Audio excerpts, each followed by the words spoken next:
Tere kõigile, mina olen Mercedes Merimaa ja muidu ma igapäevaselt olen tööl Pärnu lahe partnerskogu tegevjuhina, see on kohalik liidertegevusgrupp, aga kuna ma olen ka külaseltsis ja külaseltsi juhatuses, siis ma täna olen siin, et rääkida, kuidas ka MTÜ võib kaasata oma piirkonnas elavaid inimesi, kes meil elavad ja minu kõrval ongi Roode, kelle kaarte te olete näinud ja kelle jõulukroonid seal ukse taga laua peal on. Aga ennem kui mina, Roode, sinust rääkima hakkan, räägi sina natukene, mismoodi sina meie külaseltsi tegemistesse sattunud oled ja kaua sa meil üldse oled? Ma olen külaseltsis sattunud juba veidikene üle aasta ja siis ma hakkasin nobedatest näppudest tegema, hakkasin kaarti proovisin tegema, algul mul ei tulnud välja ja tegin mõned lilleõied, aga need läksid mul sassi ja pärast siis arvutist vaatasin, kuidas neid reeglid käivad. Ühtepidi tehakse lille, teistpidi ja siis vaatasin neid teisi kaarte, neid järgi. Ja siis ma hakkasin tegema ja siis Undimaarika õpetas, kuidas neid roosi, neid rulli keerata ja siis ma hakkasin tegema neid ja lasin parajad roosid nuppudeks ja siis õppisin jõulukroone tegema ja sellega oli ka, algul ei tulnud midagi välja ja siis mu õde õpetas, aga selle eest on nüüd pilliroogu tulemas, lähme sinna tiigi äärte korjame ja siis ma korjasingi ja siis ma tegin teistsugused kujutasid jõulukroonid ja pärast hakkasin tegema siis neid ja jõulukroone ma teen juba peaaegu 9 aastat. Ma olen müünud neid ja 1 või 2 aastat ma jätsin vahele ja siis mul ei läinud mõni aasta neid jõulukroone lihtsalt ja mõni üksik läks nagu need jõulukroonid ja siis järgmine aasta hakkasin mul muidu neid järjest minema ja siis mõtlesin, siis ma hakkan uuesti jälle tegema, siis tegin tumedad vahepeal. Siis ütlesid, et liiga tumedad on mul neid ja äkki katsud ikka vähe valgeid jõulukroone teha. Ja nüüd ma käin seal nurga peal neid korjama ja siis nüüd ma teen neid jõulukroone ja kas sul kaarti tegemise kõrvalt sa teed kaarte, mis sa veel teed? Käin mõne labis tööd tegemas ja siis teen küttepuid, aitan laduda ja siis käin oma õemehel aitan tööd teha ja suvel ja siis niidan muru ja siis tegin aiamaa tööd, rohisin kartulivahed ja siis maasika ümbrused puhastasin ja peaaegu iga nädal muku käia rohimukku ja No aitäh, Roode, sa võiksid ka oma tegemistest ilmselt rääkima jääda, ma tean, et sa oled meil väga hinnatud töömees külas. Aga ma võib-olla tahaksin nüüd rääkidagi täna sellele auditooriumile siin, et me räägime sotsiaalsest talupidamisest või sotsiaalsest ettevõtlusest. No mina esindan praegu mittetulundusühingut ja ma arvan, et me võime siin omavahel väga hästi teineteisele appi tulla, sest ilmselt ettevõtjal või talupidajal ei ole aega tegeleda päris kõigi asjadega. Ta annab tööd ja jälgib seda töörida, aga eks meil kõigil on teised vajadused ka. Ja ausalt öelda meie külaseltsiga oleme väga õnnelikud, et me Roode enda külast üles leidsime, õige, tema tuli meie juurde külapeole ja siis läks tantsuks ja siis läks kõigeks muuks. Ja siis me avastasime, et tal on käeline tegevus väga hea ja ise te näete, milleni meie koostöö viinud on. Et kui meil on see käsitööring, nobedad näpud, siis me üritame ka sama hästi teha, aga meil ei tule välja see kaart nii sama hästi, kui Roodel tuleb. Ma ei tea, ta teeb tihemini kodus salatrenni ilmselt. Aga meie koostöö on vastastiku teineteisele väga palju pakkuv ja alati, kui me kuskile kaugemale õppereisile või läheme, siis on vaja auhindu kaasa võtta ja teatavasti lennuki ja kaugele reisile tahaks nagu kergemaid asju võtta, siis me alati tellime jälle Roode käest, et tee meile midagi. Ja kuna mul seisab ees oma liidertegevusgrupi aastalõpu juubel, siis me palusime oma Romantia rannade embleemi teha.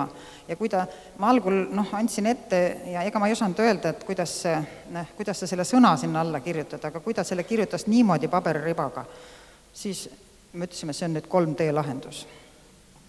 Ja ta suudab meid üllatada oma värvitaju ja oskustega, eks me natukene lepime temaatikas kokku, aga ma ütleksingi see, et kui ettevõtjad või talupidajad kaasavad puuetega või erivajadustega inimesi ja kui nad ise ei saa võib-olla seda ülejäänud sotsiaalse vajaduse osa katta, mis on meil kõigil vaba aja mõistes või kunstiline või käeline või muusikaline tegevus, siis siin on lihtsalt külaseltsidega, kui nad olemas on ja kui neil see võimalus on ja juba on käivitunud seal käsitööringid, siis miks mitte, me siin vastastikku saame selles mõttes.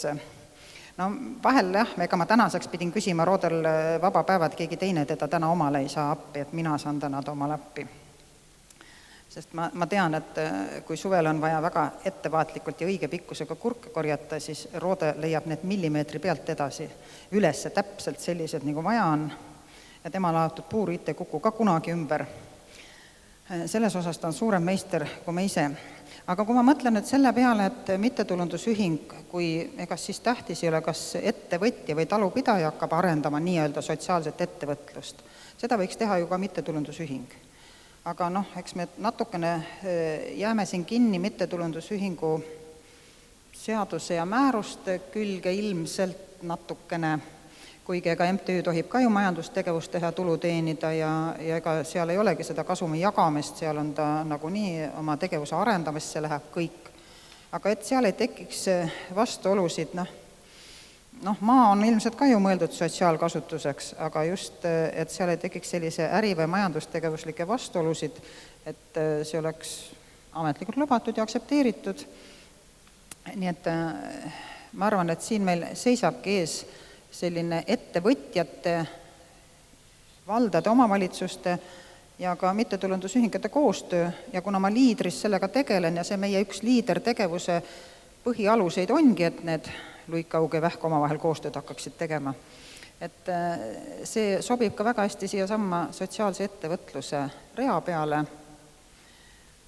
ja kuna minu piirkonnas on ka sellised vallad nagu Varbla ja Koonga, kus on see temaatika eriti oluline, sest nende jaoks jäävad ka suuremad tugikeskused või sotsiaalteenused oluliselt raskemini kättesaadavaks ja see kõik tuleb lahendada koha peale külas. Ja siis väga sageli ongi see sama külaselts on samasugune sotsiaalne ettevõtja nagu ka selles külas väikeettevõtja ise. Me teame, et maapiirkonnas ettevõtja sageli lahendab ka oma töölise sotsiaalseid probleeme, sest tal lihtsalt ei ole muud võimalust. Ta toob linnast need samad arstirohud ära või läheb oma selle maainimesega sinna arsti juurde, sest muidu tal seda töölist ei ole sealt võtta. Et ega see elu meil seal maal sageli ongi vastastikune sotsiaalne ettevõtlus. Ja kui see kõik on ka ühiskonnas nii-öelda aktsepteeritud ja võimaldatud ja me saamegi nagu ka erinevatest fondidest selleks nagu raha ja projekte peale, siis ma arvan, et me saame riigile appi tulla nii-öelda selle sotsiaalse koormuse riigipoolse vähendamisega, et me võtame seda koha peale enda kanda ja siis ma usun, et me kõik suudame sellest ka suuremat rõõmu tunda. Nii et aitäh, sa tahtsid midagi, Roode, ise veel öelda, mis sul jäi ütlemata? Et ma aitan kodus emad veel ja siis ma suvel käin laagris üks kord aastas, seal Noarootsi kandis, seal Tuksi laagris ja seal ka mitmed tunnevad mind ära, seal on need vaimupuudega ja 3 aastat jätsin vahele ja siis ma ei käinud ja mul pruut elas seal Rakverest ja nüüd ma enam Rakverest ei käi juba 1,5 aastat ja me läksime lihtsalt lahku ja kena, me teame Roode elust kõik, aga me saame koos väga hästi hakkama ja igal juhul tema on meie seltsielu väga rikastanud. Aitäh teile!